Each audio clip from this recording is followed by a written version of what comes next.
Okay class, so continuation ulit tayo. Sample problem number 8 under naman ng soil permeability. Still, ang tinutukoy natin dito is the laboratory determination of coefficient of permeability. Okay? A permeable soil is underlain by an impervious layer.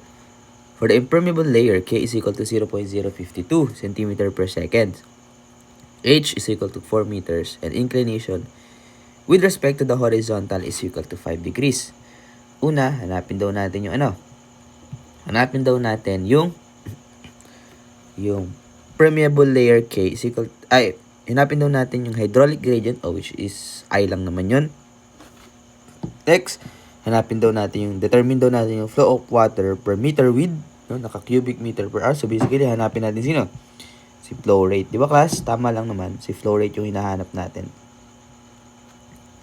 Next, hinahanap daw natin si amount of water percolated per day per meter width. So class, pag kasi nating percolated, so basically volume lang naman. To kaya pansin mo class, hinahanap sa iyo cubic meter. Okay? So basically volume lang naman, ano? So, paano natin ito solve to class, no?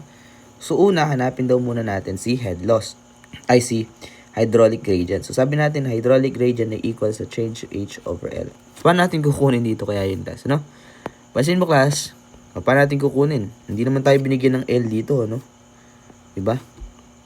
Unang-una, ano bang L na gagamitin natin? Dapat kailangan natin gamitin is the L parallel to the direction of flow. The class, yung L na kailangan natin parallel to the direction of flow. However, hindi tayo binigyan ng L, no? Instead, binigyan tayo ng thickness na height. No? Parang height na is equal to 4 meters. Okay? So, since hinahanap sa atin yung L at kailangan din natin makuha yung head, diba class? Ito lang yan. Mag-a-assign tayo ng point of reference here. No?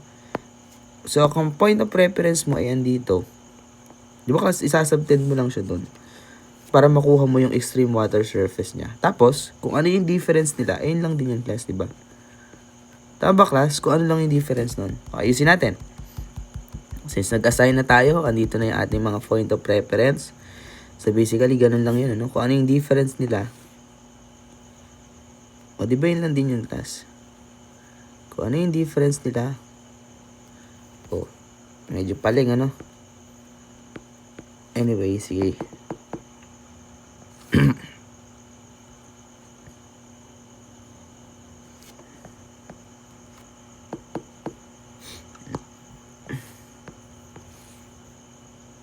Okay? Yan, tingnan ko naman, pumaling ka pa dyan. Okay? So, sabi natin, kung ano itong height na ito, is simply, ito na yung ating change in age. Okay? Kaso, syempre, ito na yung ating 5 degrees. Bakit naging 5 degrees yan? Kasi di ba yun din yung class? Kung ano yung degree doon. Kasi since sila ay parallel, itong ating line na ito at ito ay parallel. Therefore, kung ano yung, kung ano yung ating angle of inclination, yun din yun. Kasi parallel line naman sila. Okay? So basically, paano nga natin makukuha yung tinatawag nating change in H at saka yung ating L? O class, ganito yan, ano? Same lang yan dito. If you pass through a line from here,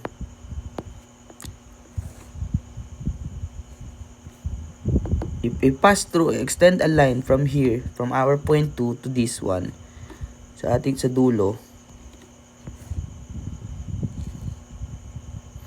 and yung line na yun, ang relationship niya dun sa, kung ilan sila nag-meet nung ating sloping line. So, di ba yun ay nagiging class? Perpendicular. Basically, ibig sabihin nun, class, yung ating angle of inclination doon ay equal lang din sa angle of inclination dito. So, basically plus pala, no? Kung ano yung triangle na ito, at ano yung triangle na ito, they are all just the same, no? They lie on the same plane. So basically, yan ay parallel. Basically, pati yung ating mga angle is the same. Okay? So kung ito asa na ngayon si H? So simple, ito pa rin si H, no? Parang kung makikita mo, sir, nakabuo ka ng ano yung nabuo mo? Di ba parang nakabuo ka ng ng right triangle. Tama ba, class? Okay? So basically, ganun din dito, no? Kung ano itong line na ito, pag sinubtend natin doon, pag sinubtend natin from our point of reference, di ba kasi ganun lang din yun? Okay. So, ito, pinobtain ko doon. O, class, kung ano ito, diba, class, kung ano ito ay right angle din. So, basically, ito rin ay 5 degrees. Tama ba, class? So, kung 5 degrees yun, class, makikita mo, parang nag-make sense naman kasi parallel line sila. Therefore, yung mga angle of inclination nila equal. Same lang din ng mga height and lengths na hinahanap natin. Same lang din sila kasi they're all just the same. Okay? Alright. So, kung I hope malinaw yung class na concept na yan, Okay, so sabi ko nga sa inyo, geometry lang ito, class, no? So, ano munang gusto nating makuha? Siguro gusto muna nating makuha yung ating, gusto nating makuha yung ito, no? Class, pansinin mo. Kung sabi natin, itong triangle na itong aperture triangle na ito, right triangle na yan, ay just the same. So, basically, kung ano ito, diba yun lang din yung distance na to. So, ito ay change in h lang din. Same lang din dito, class, diba? Same lang din dito. Tama ba, class? So, same lang pala sila. So, basically, pwede pala natin i-extract natin itong triangle na ito. Tama ba, class? So, basically, magiging ganito yan, class.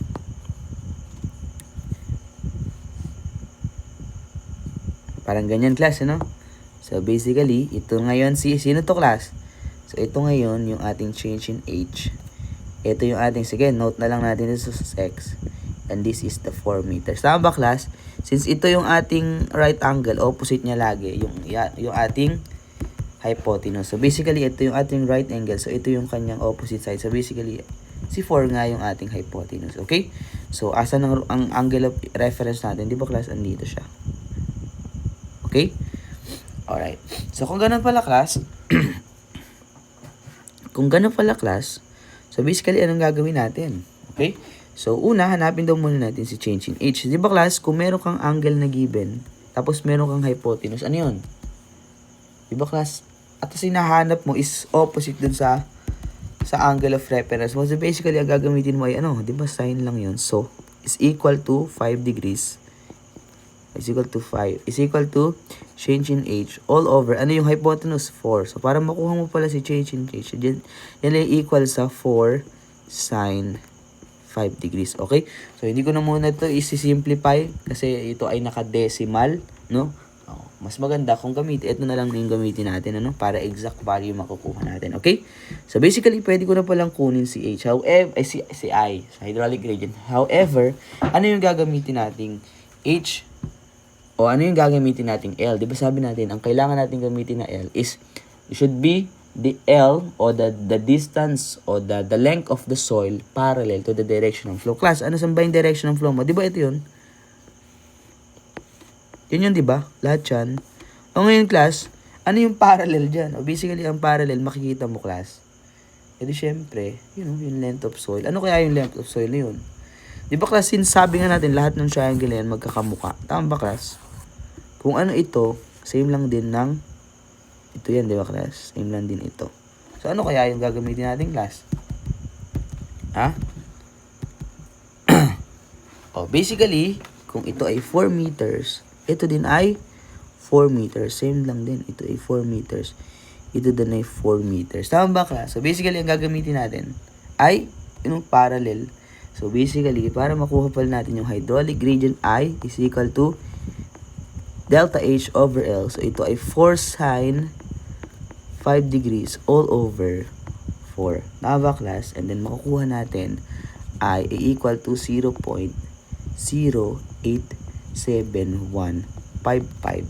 Okay? So, lahat ng unit, So, pwede store mo na lang, class, store mo na lang siguro sa A, Para hindi tayo magputol. Okay? Okay, alright. So, actually, yun ang hinahanap, kasi hinahanap lang naman sa yun sa una is the hydraulic gradient, More lang talaga to. Concept-based, okay? So, kailangan talaga medyo familiar ka rin. So, ang hinahanap sa B ay, Q. Simply, ang Q ay equal lang sa kya, Madaming formula na itong lintik na to, Is equal to AV, is equal din sa, sa QT. However, ang pinaka pwede mong gamitin here is, ito, si Kia. Kaso, meron ka bang, check mo muna, may KA ka ba, class? Actually, binigyan ka, ano ba yung KA, Binigay sa'yo, 0.0052 centimeter. And then sabi doon, yung I natin, yun, kakakuha lang natin. At yung air ng soil, Meron ba tayong area ng soil? Actually, wala tayong area ng soil. Bakit? Kasi we just need to analyze the figure. Kasi ang ginagamit nating area is area perpendicular to the direction ng flow. Class, kung ito yung direction ng flow mo, sana mag-gets ito, class, ano? Kung ito yung direction ng flow mo, class, anong gagamitin mo? Yung 4 ba o itong length na to? O, say x. Di ba, class, yung length na to yung gagamitin mo kasi kailangan perpendicular ka, no? Di ba ito ay perpendicular? Therefore, ang gagamitin mo is not 4 as the height or the thickness of the soil, but instead, ano gagamitin mo? Ay, no? Si x, o denoted as x. So, basically, ang gagamitin mo pala ay ito. Okay? So, basically, kasi siguro pwede ko na itong i-copy na lang. Okay. I-copy ko na lang siya. Tama ba, class? Para makuha natin yung area. Okay? So, hinahanap natin si x. So, given ng angle mo, tapos meron kang hinahanap mo si x, meron kang hinahanap mo yung adjacent side, tapos meron kang opposite side. So, basically, ang gagamitin natin yung ano? Diba? Cosine lang din yan. Cosine 5 degrees ay equal sa ano? Tama ba, class? Sa 4, tama ba, class? Saan siya equal? Diba cosine nga? Kasi adjacent muna. So, basically, x all over, x all over 4 na hypotenuse. Okay? So, ngayon pala, ang x natin ay equal sa 4 cosine 5 degrees. So, basically, kahit hindi ko na ito muna i-simplify, class. So, gamitin na lang natin siya. Class, ito ay distance pa lang. Ito yung perpendicular height ng soil, no? Na i-consider natin to get the perpendicular area. However, hindi pa ito area, no? Height pa lang ito, class. So, ano bang sabi sa problem? Ayun, malinaw, class, na sinabi sa problem. Per meter width. So, basically, yung thickness, so yung analysis natin is per meter width. Tama ba, class, sa diams? Ganun ang usual approach natin, per 1 meter strip. Yung perpendicular to the paper. So, basically, para makuha natin yung area, di ba, class, yung area is equal to, di lang yung x times yung per meter width daw natin. Basically, yun ay 1 meter lang. Okay? So, basically, ang area mo pala ay 4 cosine 5 degrees times 1. Simple, makukuha mo na. Yung Q ay simply equal to K. Kaya, no? Equal to, ilan ang K natin? Di ba yun ay? No, class, kaso, binigyan ka ng centimeter per second. Ang hinahanap sa'yo is cubic meter per hour. So, siguro, class, i-convert na muna natin si K para hindi na tayo mahirapan. Sabi natin si K equal sa 0.0052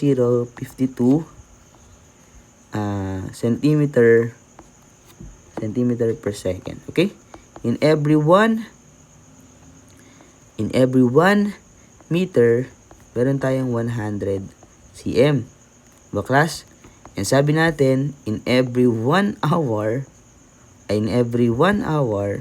meron tayong 60 plus 60 times 60, meron tayong 3,600 seconds. Okay? So, basically, ang K natin in meter per hour ay ilan? So, sige, solve natin. Okay, we have 0.01875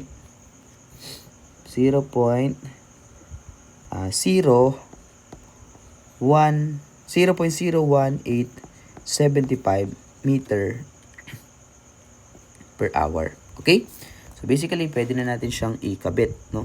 Okay, Q is equal to K 0.01875, and then ang ating I ay 0.0872 times yung area, which is sabi natin yan ay 4 cosine 5 times yung 1 meter strip. So, equal to, ilan to, class? 0.006515.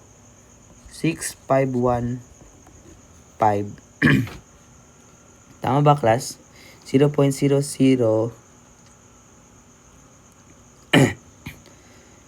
cubic meter per hour. Okay? 0.006175 6515. O, linawin natin. 6515. Ito ay magiging cubic meter per hour. Okay? I hope clear sa inyo, class, yung problem na yan. Okay? And then right after that, 0.01875, makukuha na natin actually si Sino pa ba yung hinahanap? Percolated si Q. Sabi natin, di ba yung Q ay simply equal lang yan sa Q times T. Tama ba, class? Yung Q natin ay ano? Di ba nakuha na natin yung Q? Asan ba yung Q? Ayun o. 0.06515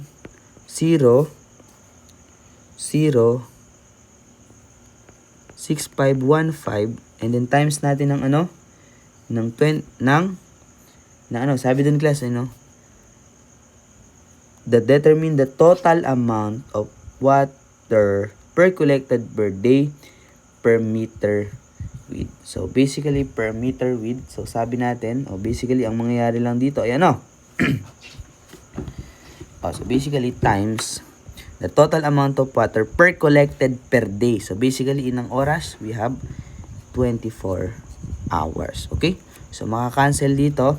Actually, class, ito kasi ay si 0.06515 ay naka meter per hour kasi ito. Tama ba, class? So, basically, siguro, i-convert na muna natin siya. Okay? So, sige. Ito ay naka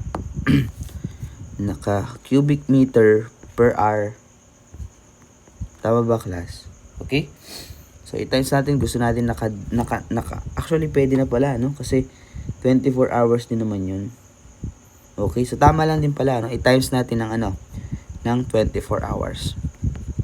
So, basically, ang makukuha natin, makakancel lang unit here. So, makukuha natin Q ay ilan? Q is equal to, basically, you have ilan?